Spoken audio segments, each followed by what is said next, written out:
रक्षा उसकी माँ करती है, उसी प्रकार जब हम गोविंद को समर्पित हो जाते हैं तो गोविंद ही हमारी रक्षा करते हैं।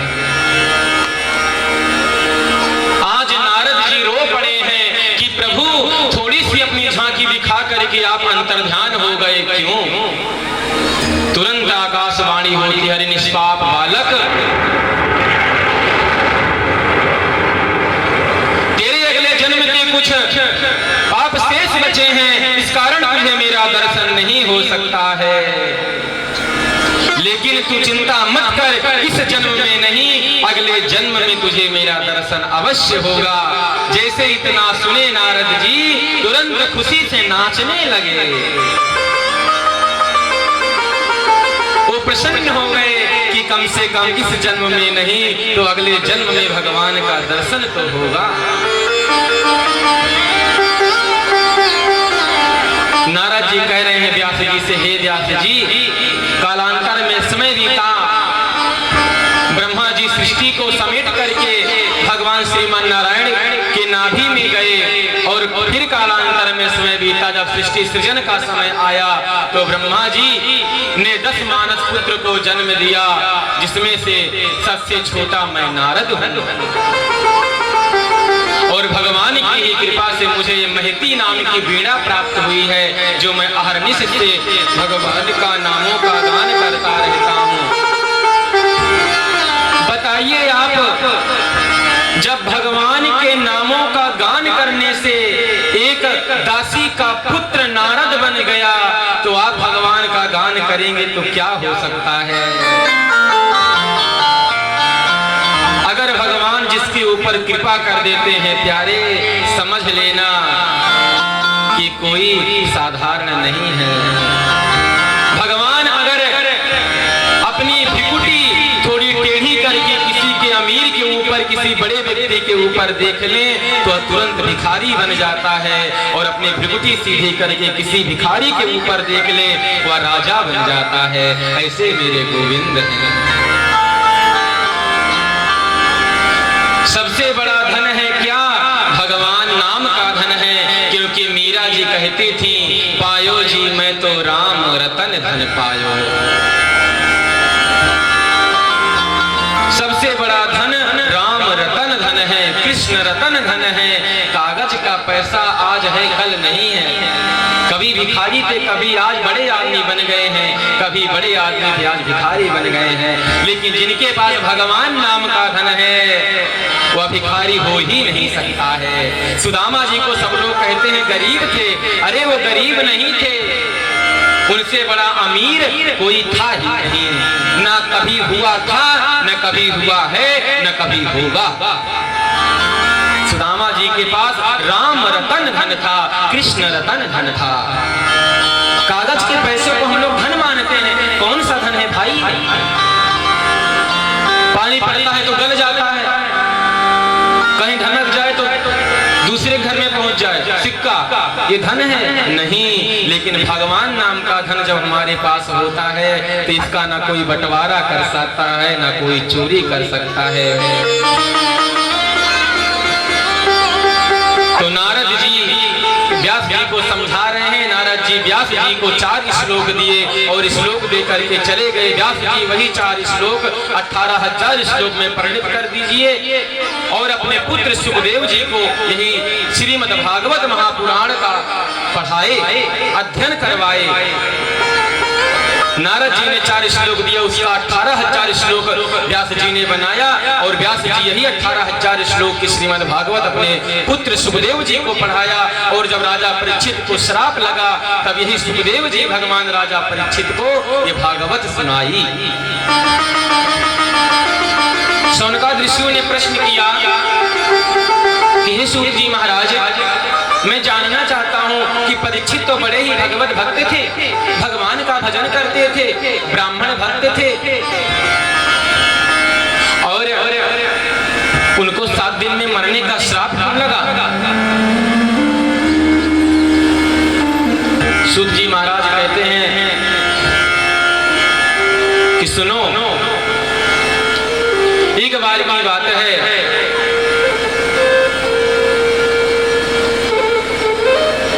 परीक्षित जी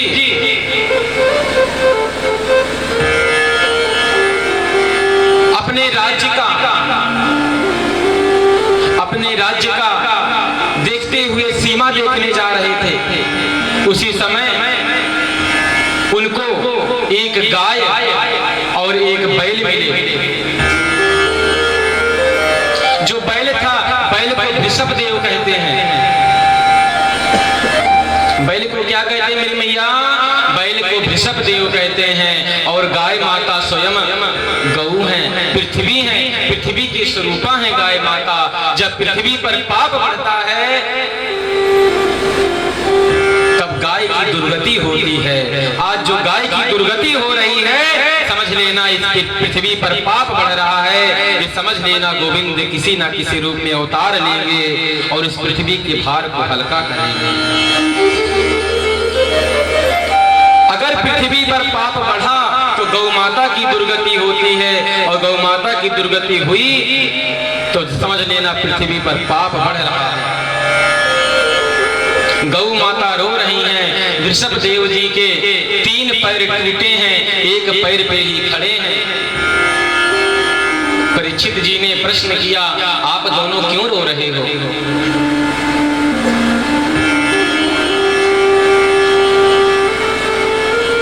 वृषभदेव जी बोले, मैं क्या करूं, अपना दुख किससे बताऊं, मैं क्यों रो रहा हूं? डॉक्टर से पूछता हूं तो बताते हैं कोई बीमारी है। ज्योतिषी से पूछता हूं तो कहते हैं कोई ग्रह चल रहा है। और तांत्रिकों से पूछता हूं तो कहते हैं भूत प्रेत की बाधा है। और जब भक्तों से पूछता हूं वो कहते हैं जो होता है भगवान करते हैं, बिना भगवान की आज्ञा से एक पत्ता भी नहीं हिलता है। तो मैं अपना प्रश्न किससे करूं?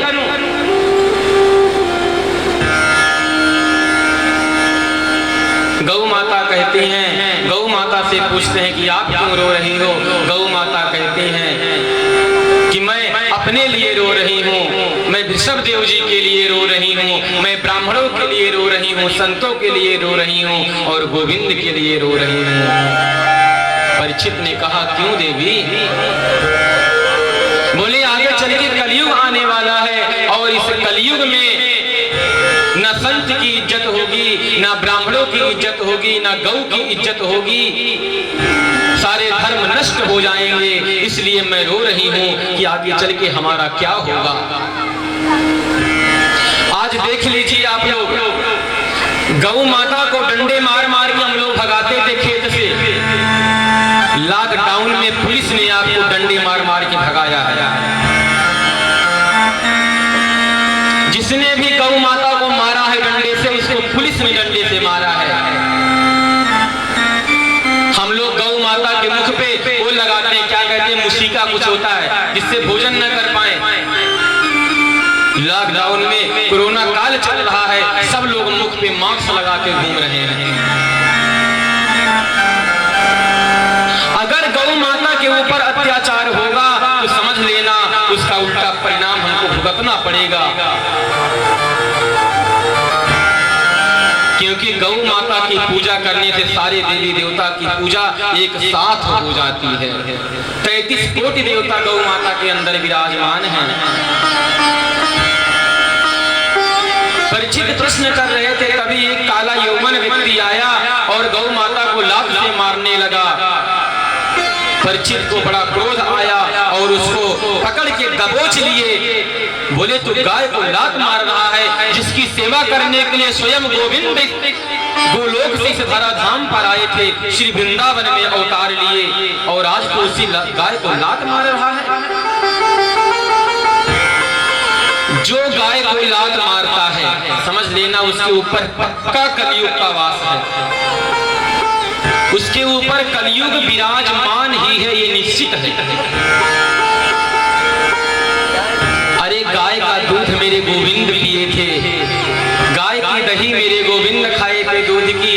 गाय स्वयं भगवान मेरे गोविंद जंगल में चराने जाते थे, थे, पाँव में कांटे चुभते थे, लेकिन मेरे गोविंद गाय का सेवा करते थे, गायों की पेट भरते थे। आज हम उन्हीं गायों को डंडे से मार मार के भगाते हैं। आज हम गायों का शोषण करते हैं। पहले जब गौ माता बच्चा देती थी तो हम लोग जो दूध निकलता था उसको निकाल के पीते थे। आजकल क्या होता है कि सुई निकाल के दूध को निकालते हैं गौ माता से। अगर माता जितना अपने आप से दूध दे दे ये पोषण है, और आप सुई लगा के अगर गौ माता के अंदर से दूध को निकालते हैं, ये शोषण कहा गया है। अरे उनका भी तो बच्चा है, वो अपने बच्चे के लिए कुछ बचाती हैं। जब सारा दूध आपके बाल्टी में ही दे देंगी तो अपने बच्चे को क्या पिलाएंगी। लेकिन आजकल के कितने बेदर्दी लोग हैं, ये सुई चोकते हैं रोज डेली माँ को, और उस माँ के एक बूंद दूध नहीं छोड़ते हैं, सारा दूध निकाल लेते हैं। बच्चा रोता भी लगता रहता, किससे बोले बाबा। तो गौ माता का शोषण हो रहा है। इस कारण हम लोग भी देखो जवानी में भी माझा ढील है, जवानी भी बुढ़ापे की तरह लगती है, क्योंकि हमारा भी शोषण हो रहा है। आप गाय का शोषण कर रहे हैं, गोविंद आपका वहां से शोषण कर रहा है। जिस दिन गाय का पोषण करना शुरू कर देंगे, गोविंद आपको अपने आप पोषण देना शुरू कर देगा। गाय की दुर्गति होगी तो हमारी दुर्गति निश्चित है। अगर गाय का शोषण होगा तो हमारा भी शोषण होगा। अगर हम लोग गाय की सेवा करेंगे तो गोविंद हमारी सेवा करेंगे, क्योंकि गाय के ही नाम से मेरे भगवान का नाम गोविंद पड़ा है। अगर गाय नहीं होती तो गोविंद कहाँ होते।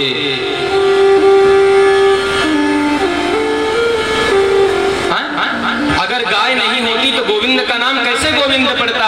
उन्हीं गाय को हम लोग लाद से मार के भगाते हैं, उन्हीं गाय को हम लोग भाला चोकते हैं, सुई लगा के उनका जो है दूध निकालते हैं, तो गाय का शोषण करते हैं। गौ माता रो रही है, हे परीक्षित आगे चल के मेरा शोषण होना है, मैं इसीलिए रो रही हूँ। उस काले यौवन व्यक्ति से पूछे तू कौन है। वो कहता है महाराज मैं कलयुग हूँ।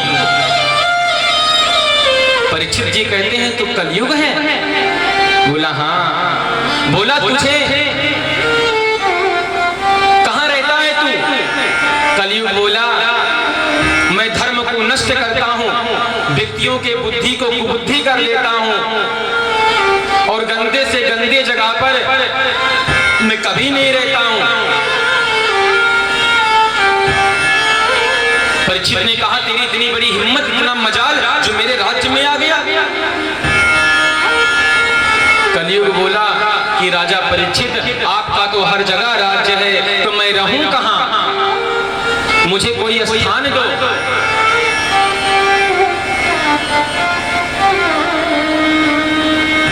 राजा परीक्षित बोले तुझे क्यों स्थान दे। बोला कि प्रभु हे राजन मेरे अंदर लाख बुराइयां हैं, लेकिन मेरे अंदर एक अच्छाई है। परीक्षित ने कहा क्या। बोला कलयुग में जो गोविंद का नाम एक बार ले लेगा तो मैं उसको भव से पार करा दूंगा, इसलिए गोविंद का नाम लेना जरूरी है।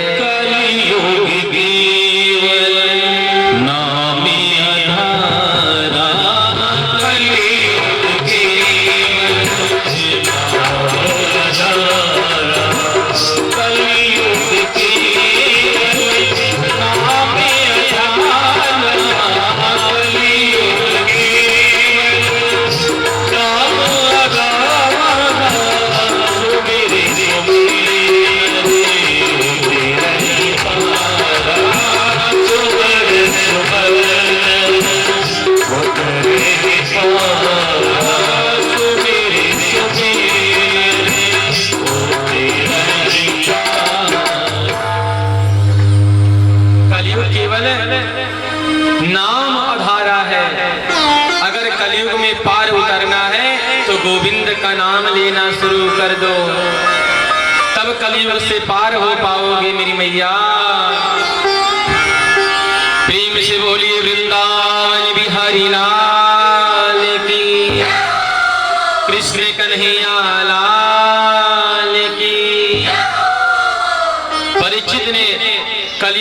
चार स्थान दिया और सोने में भी स्थान दिया। बोला कि जहां पर शराब का भांडा रखा हो, जहां पर लोग शराब को पीते हो, तू वहां अपना स्थान बना लेना।